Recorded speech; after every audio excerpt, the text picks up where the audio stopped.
Tonight on Primetime Politics, banning assault-style weapons. Our goal is to ensure that no community, no family is devastated by mass shootings in Canada again. Calling on owners to surrender their weapons by October of 2025. Coming up, we'll speak with Minister Jean-Yves Duclos about the move. Also, and all we can do now is pledge that we will be there. The Prime Minister says his government will work to end systemic discrimination in policing, but falls short of answering the call for a national inquiry. We'll get reaction from AFN National Chief Cindy Woodhouse, whose organization made the call for that inquiry earlier this week.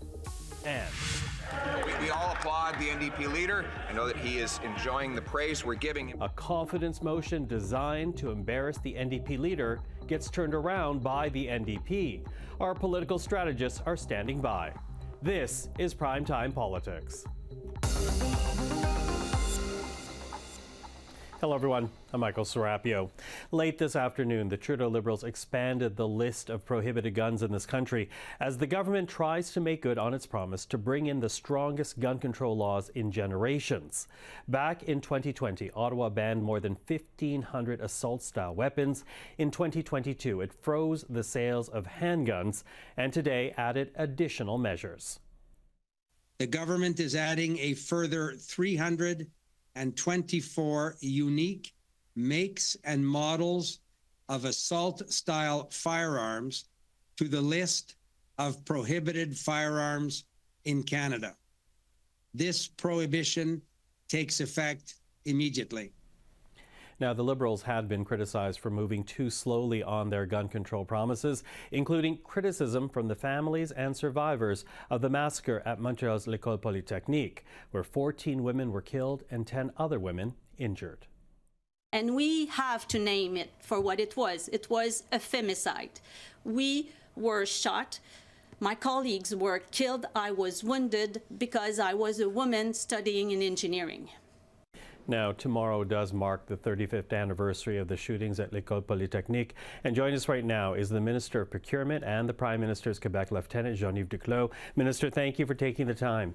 Good evening, Michael, and good evening to everyone listening. Yes, absolutely. You know, I want to begin with your reasonings for adding these weapons to the prohibited list. Is there any proof that these classifications of weapons have actually been linked to crimes or been used in cases of intimate partner violence? Well, proofs, yes, of course. You just mentioned 35 years ago, but we saw similar guns, assault-style rifles used in New Brunswick, in Nova Scotia just a few years ago, in Collège Dawson in Montreal about 10 years ago, in my own city, in Quebec City, in the mosque in 2017. These have devastating impacts on communities and on families. And besides that, no, the vast majority of people impacted by armed domestic violence are women. You know, hundreds of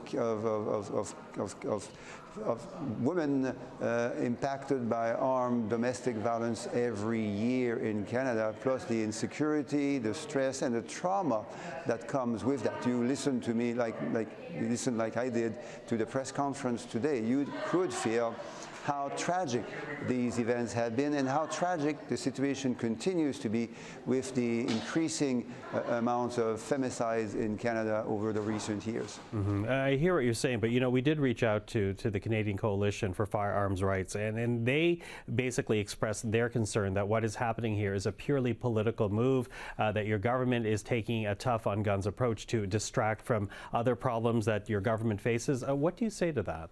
We've been doing this for years, and since we've been elected in 2015, and Canadians demand that too. The vast majority of Canadians want better arms control. They understand that hunters and others are law-abiding Canadians. They follow law, they abide by the law, but there are assault-style rifles in Canada whose design is intended to be formed for actual war zones. Now, some of the weapons we announced today can be used in Ukraine. The Ukrainian government has demonstrated demonstrated an interest for these firearms to be used on the battlefield against Russia. They have no place on our streets in Canada, in our homes either. That's why we have, the RCMP has identified them as needed to be prohibited. Mm-hmm. Now, your amnesty period extends to October of 2025, but of course by then there could be a change in government. Are you moving too late if you actually wanted this legislation to have a lasting impact? Well, we've been investing in arms control and protecting Canadians and supporting the security of our towns and cities for many, many years. Now, you are correct. In the next few months, in a year, in 5 years, perhaps in 10 years from now, there will be a new government.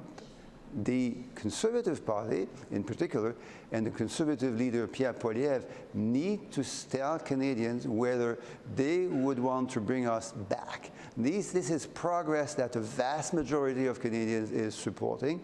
Pierre Poilievre needs to say clearly whether he would like, if he had the opportunity, whether he would like to bring us back in a world where there would be less security, and in a world in particular where assault-style rifles would become legal again. Mm-hmm. Now, this expanded list of prohibited weapons, they're going to be eligible for the gun buyback program introduced by your government years ago. But you know, that program's already cost over, I believe, correct me if I'm wrong, $67 million. But as of September, not a single gun has been collected. What do you say to the concerns that there might not be the system in place for people to actually get compensation back for the weapons that they will surrender? Well, we just announced that today. We were able to tell Canadians today that since the beginning of November, the Phase 1 gun buyback program, Phase 1 because it deals with shops across Canada that had been holding these prohibited firearms now for almost 5 years. We have now started to collect them back and to transport them and to destroy. This pilot program has been going on since the beginning of November. It's been successful, and that's why today we are able to announce the full implementation of the Phase 1 program for shops and stores. In early 2025, we'll be launching the Phase 2 program, which will be for individuals. So all those individuals that have bought these assault-style rifles completely legally and legitimately a few years ago, or sometimes decades ago, they followed the law then. Now these guns will soon be illegal to own, and that's why we are going to put into place that gun buyback program early in 2025, so that those totally legitimately owning gun owners can get compensated for the guns that they purchased a few years ago. Mm-hmm. You know, just before we began our conversation, I noted the fact that your government had been criticized for moving too slowly, in particular from families who lost loved ones at l'École Polytechnique, from survivors of l'École Polytechnique. I'm wondering what message you hope your government is sending to them tonight with this expanded regulation. Well, I invite everyone listening to listen to the press conference. They will be able to hear directly and emotionally the messages that these women, most of them are women, have been sharing with us tonight. They are obviously pointing to all of the significant progress that we're able to announce today. They're also rightly pointing to the importance of continuing that progress and certainly not going back, as unfortunately some of the opposition leaders would like to do if they don't change their mind. So they are saying, yes, there is always more to do, but today is something major, something very important, because we are putting into place not only the launch of Phase 1, now the update of the list of assault-style rifles, but we're also putting into place, starting next week, an evergreen way of updating the list of assault-style rifles through what is called technically a reference table that will always be governed by the RCMP. It's the expertise of the RCMP that has been used today, and the expertise of the RCMP that will be used now onwards to update that list of firearms. It's not the job of politicians to do that particular task. And we wait for that further details of that next week. But for tonight, Minister Duclos, thank you very much for the time. Thank you, and good night, everyone. A national inquiry into policing and police-related death. That is what the Assembly of First Nations is calling for this week, passing a resolution at a special gathering in Ottawa, where mothers whose children have been killed by police shared their stories with the Prime Minister today. That included Edith Wells, whose son John was killed by Calgary police in September. And his last words were, "I don't want to die. I don't want to die. They killed my boy. They murdered my son. And today, I have to live with that. For the rest of my life, I am shattered. I am broken. When is this ever going to stop? My son didn't deserve that. He was only 42 years old." Now, since August, 10 members of First Nations communities have lost their lives at the hands of police. And in response to what the Prime Minister was told, he expressed his sympathy and commitment to improve the situation, but fell short of saying yes to a national inquiry. I have heard stories across the country, and I will continue to engage and listen to people as they share their stories, but I will also committed to doing everything in my power as a government to try and fix this, to try and change and address the systemic discrimination, the built-in colonialism, the racism that continues to exist within our systems. Well, with more on the AFN special gathering this week, we're now joined by Cindy Woodhouse, National Chief for the Assembly of First Nations. Chief Woodhouse, thank you for taking the time. Thank you for having me. Listen, I want to begin with the Prime Minister. He did express sympathy. He says the killing of Indigenous people at the hands of police has to stop, but he did not commit to a national inquiry that your Assembly has called for. What's your reaction to that? Look, I think that the pressure has started. We had passed our resolution yesterday, and you've seen mothers today with an impassioned speech. And I think that it's important that the Government of Canada, and in fact all members of Parliament, call for an inquiry into the police brutality and killings of First Nations people. And I think that it's just systemic racism. It's also showing a pattern across this country, and we need to figure out why. Why is there so many First Nations people being killed in this country? And certainly there's mothers that have been coming forward, and we've seen from a couple of mothers today, and my heart goes out to them. Mm-hmm. Now, there have already been 2 national inquiries. I don't have to tell you that. The Truth and Reconciliation Commission, the National Inquiry into Missing and Murdered Indigenous Women and Girls. There are still outstanding calls to action from both those final reports. So why is it important to have an inquiry into policing? Can't reform or changes be made without one? Look, certainly, I think that there's a lot of inquiries and commissions that have been done in the past, and at the same time, like, it just seems like in a month and a half that we've had 12 First Nations people killed at the hands of police, and I think that we have to figure out why and really laser focus on police and people in custody, and listen to the voices of those mothers. It's too important to leave this issue yet again. At the same time, when we do commissions in this country and inquiries, that we actually get the work done. There's too many times that we see too many calls to action, and even on the Missing and Murdered Indigenous Women and Girls report, for instance, that there's not,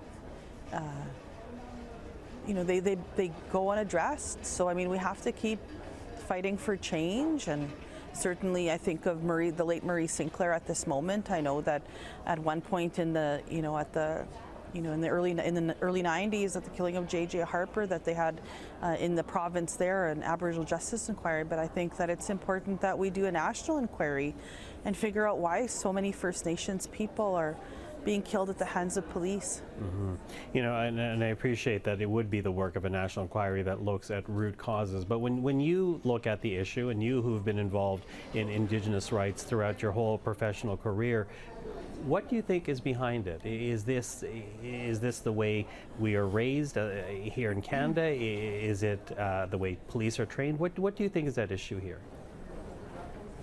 Look, I was talking to one officer the other day and he said, I think there's got to be more First Nations police officers hired across this country.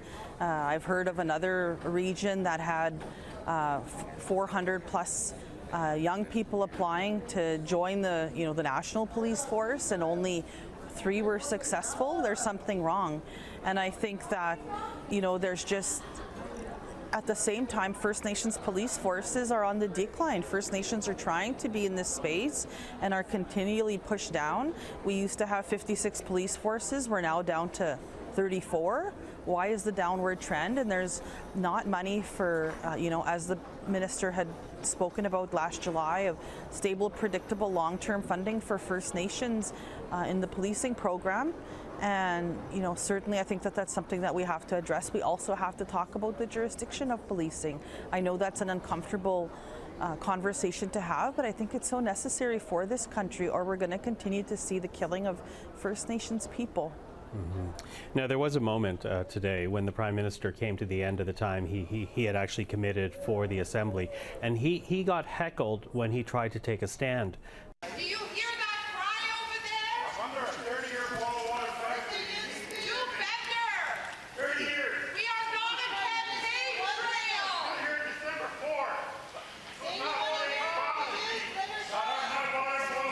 4th. Can we go open microphone number 2, please?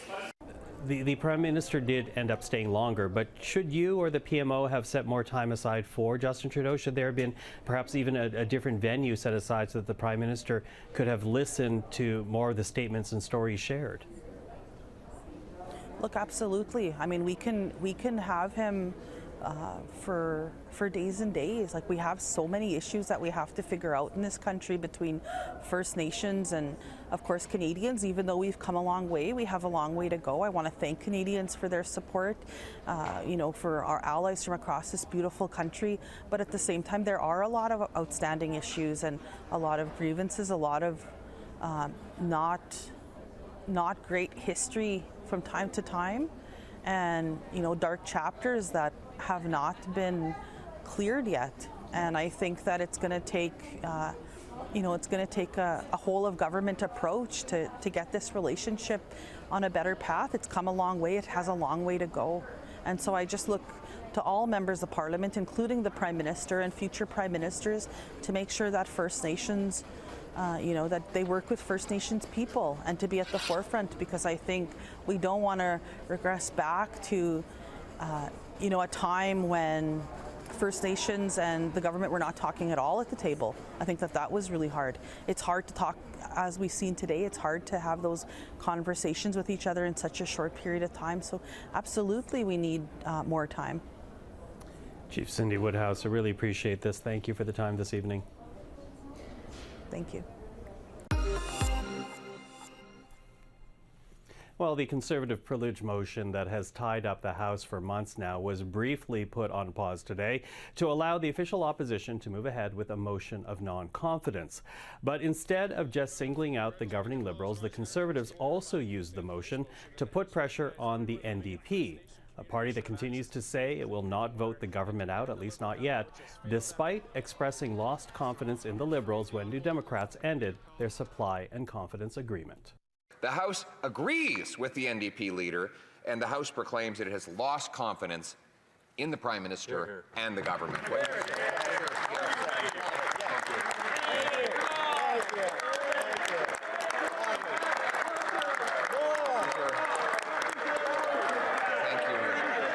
We all applaud the NDP leader. I know that he is enjoying the praise we're giving him.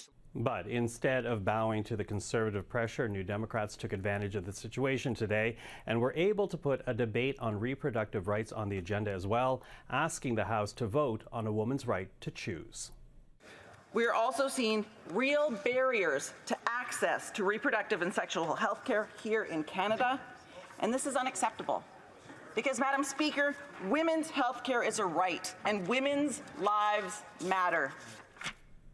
Well, let's bring in our political panel right now. Susan Smith is a former Liberal strategist, co-founder and principal of Blue Sky Strategy Group. Josie Sabatino, Director of Communications, former Conservative leader Aaron O'Toole, now Senior Consultant with Summa Strategies. And George Soule is the former Director of Communications for the NDP, now Principal at Syntax Strategic. Hello to the three of you. Hello.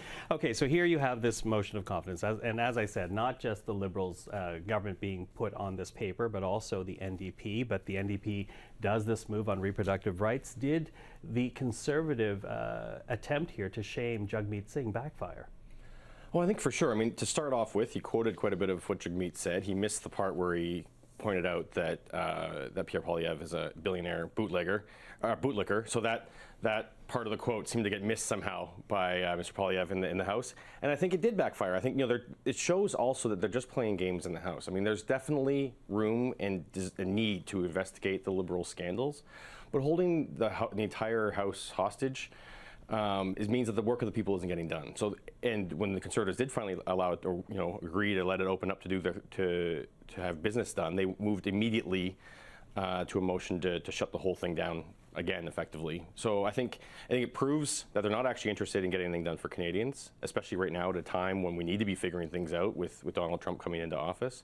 And it shows that they're not really serious about really looking into the Liberals either. They're just too busy measuring the curtains, really, in the PMO. Mm-hmm. Bootlegger might have been more fun. But anyways, Josie, what do you make it? Did this Conservative motion backfire? I don't think so. I mean, they call it a wedge for a reason, and at the end of the day, I think we're seeing Pierre Poilievre's prowess here when he puts motions on the table like this that cause a real wedge for the NDP. And at the end of this day, Mr. Singh is going to support Justin Trudeau and the Liberals. He is not standing up for the workers that he claims to be on side with, and I think voters are going to see through that, unions are going to see through that, and I think he's going to pay the political price for this. Yeah, but at the same time, though, with this vote, the NDP are trying to point out the wedge or the difference between some Conservatives and New Democrats, what they stand for. Susan, what do you make of the motion and what the NDP did today? I'm amused, more than amused, at the word prowess attached to Pierre Poilievre, but that's maybe another comment. House shenanigans are going to just be seen in a big House shenanigans bucket by Canadians. I think, George, you have a good point. The business of the House is not taking place in terms of the important things that Canadians want our legislators to be doing. Smart move to try and use Mr. Singh's words against him, but he doesn't want an election, so you can pretty much say anything these days. I think Jagmeet Singh will side with the government because he doesn't want to have an election. But a clever move on the part of Mr. Singh to make the Conservatives stand and vote against something that clearly many in their caucus are uncomfortable with, and is in fact an issue, a wedge issue for them with both Liberals, that can benefit both Liberals and NDP depending on where people are. So I think Canadians have tuned out the House of Commons at the moment. It hasn't really done anything in the last 8 weeks except past the GST holiday where there was a brief pause. So I think they all need to be a little bit careful and get down to doing what they need to be doing. Yeah, okay. Well, in terms of getting down to what needs to be done, I also want to get your thoughts, because we haven't really gathered here since Justin Trudeau went down to Mar-a-Lago to have dinner with Donald Trump. You mentioned Donald Trump, how it was going to be a big challenge for this country. And here you have the Prime Minister going down, and despite making assurances around the border, despite making assurances about upping security, there's still no declaration that Donald Trump will not go ahead with this 25% tariff against Canadian goods. So was this visit in Mar-a-Lago a win or a lose for the Prime Minister, do you think, George? Look, I mean, I think it was a move that he had to make, and so I think it was worthwhile to take a shot. I think it also exposed some possible divisions within the Liberals. So, there's lots of questions about why the Deputy Prime Minister didn't go down, and I think now that those questions now exist that wouldn't have existed otherwise. I also, it's interesting that Donald Trump wants us to have tougher border security rules, but we'd actually have to make them more lax to allow him as a convicted felon into Canada. So some people are saying Trudeau stooped to go down to Mar-a-Lago, but Donald Trump's not actually allowed in Canada, so he had to go down across the border. I think it was worth a shot. I mean, I'm not going to, again, I think there's more effective ways to do it. I think one of the things that has come out recently is, almost immediately after having a meeting with the premiers and saying that we need a Team Canada unified approach, without telling the premiers, Justin Trudeau went down to Mar-a-Lago, right? So I think it's important if we're going to try to bring the team together to actually have a team approach, and it looks like Trudeau's not doing that. So that's a problem. Okay, I heard both chuckles and a deep sigh from Susan here. I've actually thought about this. Look, Mr. Trump is going to impose tariffs on January 20th, and there's no way, and he said he's going to do it on his first day in office. So the government of Canada, led by Prime Minister Trudeau, has to pull out whatever stops it can that's reasonable to protect the country from that kind of thing. And that means going down and talking to Mr. Trump if they can get some face-to-face time. Trump is a relationship guy. This was an informal conversation, and he brought Dominic LeBlanc, who's our border minister and our intergovernmental affairs minister, down. If he had brought Minister Freeland or if he had brought Minister Ng, it would have been a trade discussion, and that would have almost been a concession that the tariffs were going to come in. By bringing the border guy, you're immediately addressing, or at least making a move to address, what Trump wants to talk about. Back to what I said, Trump is a relationship guy. It's important to open those doors. There were other people there. Those relationships can start. What I think it's also important to know is Canada's going to get whacked with something on January 20th.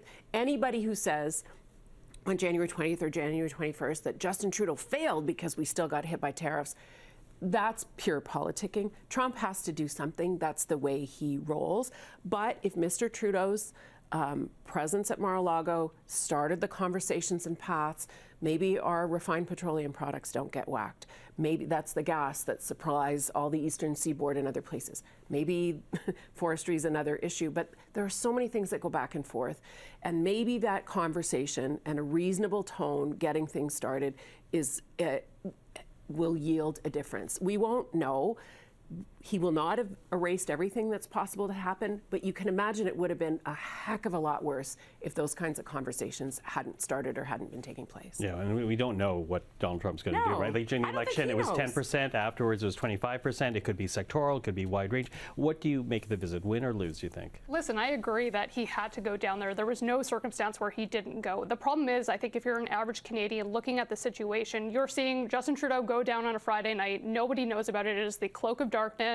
These pictures leak in the morning. There's somebody photobombing them. They're around a dinner table. It just does not look serious. And then you watch these strategic leaks happen in the media, all on Donald Trump's terms in U.S. media, making jokes about the 51st state and this social media declaration, again, these images coming out. So I just don't think that we look like we are in a position of strength. And the problem is this has ramifications for our economy. If businesses are looking to invest here, they're looking at the broader scenario and they're thinking, there is a lot of uncertainty in this equation right now. Okay, I need a quick answer from all of you, and I know you want to jump in, but I need a quick answer before we're done here, because you talk about economic ramifications. I'm wondering about political ramifications here. Now that Donald Trump is going to be sworn in, will that have an impact on who Canadians want to see as Prime Minister and which party as government? George? Well, I think people will argue either way. I mean, there's the argument that we need the opposite here. Others are going to say, oh, Pierre Poilievre is going to get along better. I do think that it leads back to the original conversation, which is why it was so important for the NDP to bring forward the question of choice and put it on the table and have the Conservatives be clear on that, because it's a question that Donald Trump has demonstrated can be revoked. Like, those rights can be revoked in the United States. Access isn't as perfect here either. And so if the Poilievre is likely going to become the next Prime Minister after the next election, and that's how it's looking, I think what the NDP is trying to do is say, well, at least be honest with Canadians about where your party stands on things. So that's important. Okay, Susan, do you think an impact? I think it might impact the speed at which we go to the polls to make that kind of decision.